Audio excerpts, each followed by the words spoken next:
lagi dengan saya Destia dan saya Fitri di Palcomtech Award 2023. Gak kerasa ya udah tahun 2023, semoga menjadi awal yang baik untuk kita, selalu kebahagiaan menyertai kita, dan tentunya Institut Palcomtech menjadi lebih sukses lagi di tahun ini.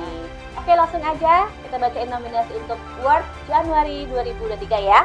The most viral content on January 2023 dengan nominasi Yayu Ika Melani Eskom Mkom membuat kuis sederhana menggunakan Canva.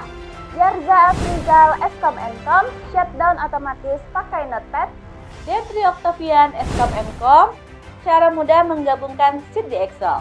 Selamat kepada Yayu Ika Melani Eskom Mkom membuat kuis sederhana menggunakan Canva. Dan untuk yang belum masuk nominasi, tetap semangat ya.